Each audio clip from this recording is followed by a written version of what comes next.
Have you ever wondered how the God of the Israelites challenged the mighty Egyptian pantheon? Get ready to delve into a tale of power, defiance, and divine intervention.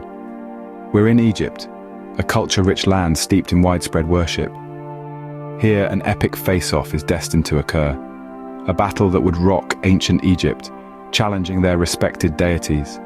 Beyond 10 plagues sweeping the land, it's a divine confrontation against gods like Hapi, Isis, Khnum, and Set. The God of the Israelites was not just liberating his people, he was demonstrating his power against a host of gods. Prepare for a journey through one of the most dramatic episodes in biblical history.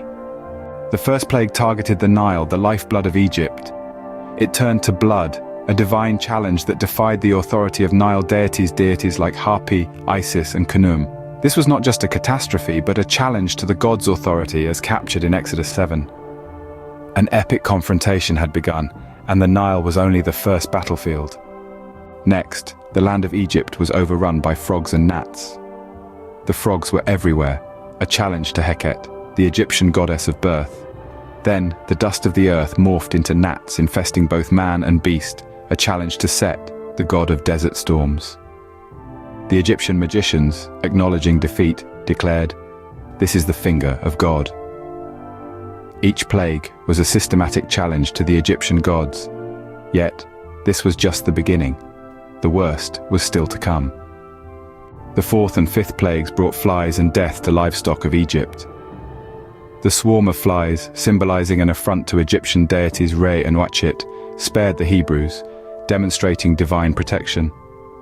As documented in Exodus 8, the Pharaoh's promises of liberation were hollow. The fifth plague, killing livestock, impacted Egypt's economy, challenging goddess Hathor and god Apis.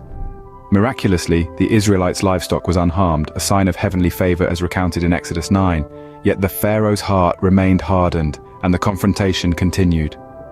The stage was set for more divine showdowns, with the rivalry between God and the gods of Egypt escalating. Boils afflicted the people, and hail ravaged the land. The sixth and seventh plagues of Exodus demonstrated the divine authority of the Israelites' God.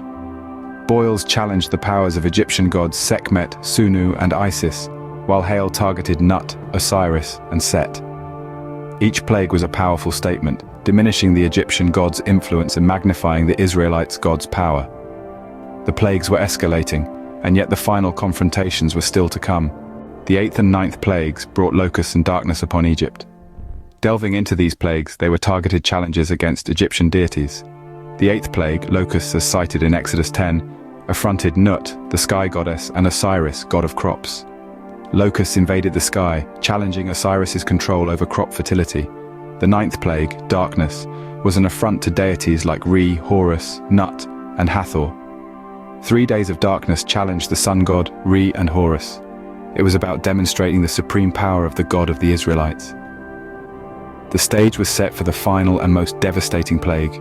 The final plague was the most devastating of all, the death of the firstborn. This direct challenge encompassed multiple gods.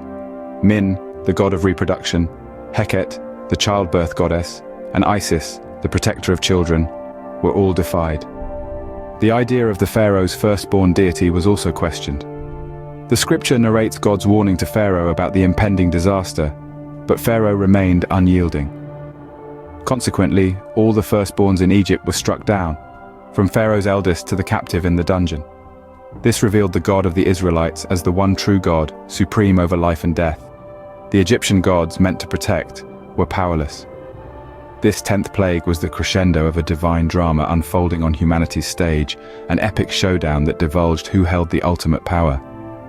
With the 10th plague, the epic confrontation reached its climax, showcasing the supreme power of the God of the Israelites over the Egyptian pantheon. In the end, the 10 plagues were more than just punishments for Egypt's enslavement of the Israelites. They were a divine might display, a cosmic game between the Israelite God and Egyptian deities. Each plague was a strategic move, defeating Egypt's gods one by one. This was a divine confrontation, a battle of wills, and a testament to the supreme power of the God of the Israelites over the Egyptian pantheon.